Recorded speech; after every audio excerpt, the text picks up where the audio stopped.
Bonjour. Encore Quoi? une perruque? Quoi? Mais arrête, t'es dans le déni. En plus, ça te va pas bien du tout. Ah, je ne suis pas d'accord du tout, ça lui va bien, ça lui va même très bien. Au moins, Jules, il me comprend, lui. Ouais, tu me saoules. Moi, je jette l'éponge. Ah oui, toi, quand tu dis je jette l'éponge, c'est au sens propre, hein?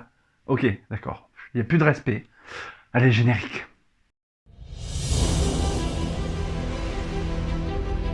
Bonjour et bienvenue dans les comics de Fred, je suis ravi de vous retrouver pour cette nouvelle vidéo et aujourd'hui je vais vous parler de L'Héritage du Diable, scénarisé par Jérôme Félix et dessiné par Paul Gastine, le tout édité chez Grand Angle. Allez, on va faire un petit retour en arrière. N'est-ce pas, Doc? On est en 1938. Le jeune Constant est prêt à fouiller la France entière pour retrouver celle avec qui il a passé une nuit d'amour torride et dont il est tombé éperdument amoureux, à savoir Juliette. Par contre, il va s'interroger sur le fait que Juliette apparaît sur une toile peinte au XVIIe siècle et évidemment, cette toile intéresse au plus haut point les équipes du Führer. Va alors s'engager à travers le territoire français une chasse au trésor exceptionnelle. Lorsque j'ai vu la couverture au comptoir du rêve, je me suis dit cette intégrale-là, ça me fait penser à quelqu'un. Indiana Jones forcément. Héritage, diable, religion, ésotérisme, on y est. Hein. Il y a une petite influence d'Indiana Jones dedans. Le scénario de Félix nous le confirme. Le décor est planté, il est parfaitement mis en scène. On a le héros Constant qui est peintre, amoureux d'une femme mystérieuse, donc ça je vous l'ai dit au début. À ses côtés, il a une magnifique rousse qui tente de l'aider et qui refuse de revenir à sa vie d'avant, puisqu'elle a vécu dans la rue. Face à eux, il y a un couple fraternel un peu sadomaso sur les bords qui est très proche des nazis et qui fait tout pour retrouver ce tableau et mettre la main sur ce fameux trésor. Et dans l'ombre, on a une société secrète qui elle va manipuler les uns et les autres et tout s'imbrique dans le scénario de Félix pour nous livrer un récit très fluide et bourré d'action. En fait, le scénario de Jérôme Félix, il suit sa propre trame. Il ajoute un peu de romance et d'action autour d'un mystère qui semble bien réel, le mystère de Rennes-le-Château. Tu veux que je t'en parle 2 secondes du mystère de Rennes-le-Château? Installe-toi bien, ça va te plaire. Dépêchons-nous, je n'ai que quelques heures. La commune de Rennes-le-Château, elle se situe à 99 km de Toulouse, dans le département de l'Aude.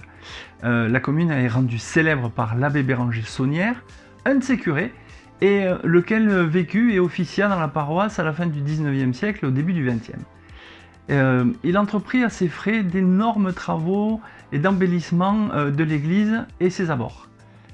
Malgré l'absence de preuves historiques, divers auteurs ont émis l'idée qu'il aurait trouvé un trésor en 1885 dont l'origine et la nature exacte étaient inconnues. Évidemment, l'église lui est tombée dessus, et il a fait l'objet de sanctions, et il s'est toujours refusé à donner des justifications détaillées sur l'origine de cette fortune. Durant ses travaux, certaines rumeurs, pour la plupart émises bien plus tard, avancent l'hypothèse qu'il aurait découvert un trésor.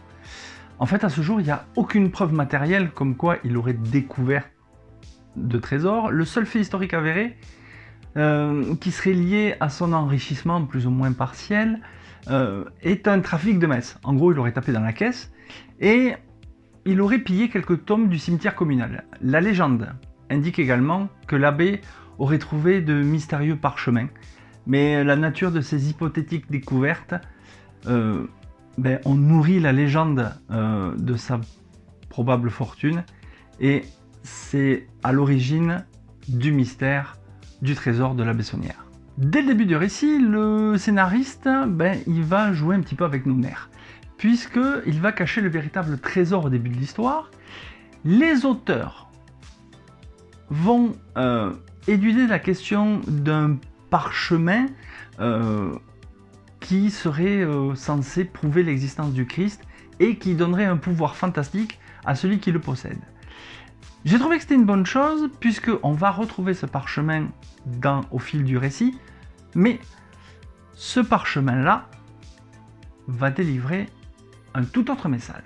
Évidemment, quand on lit le récit, on s'aperçoit qu'il y a quelques facilités scénaristiques, avec des personnages qui sont présents au bon moment, au bon endroit, mais au final, c'est pas trop exagéré.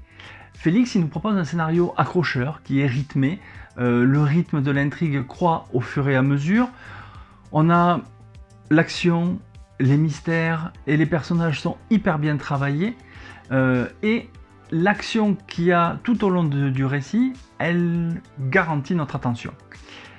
La documentation des auteurs sur le mystère de Rennes le Château, comme j'ai pu vous en parler plus haut, elle offre à cette BD un background ésotérique et historique de grande qualité.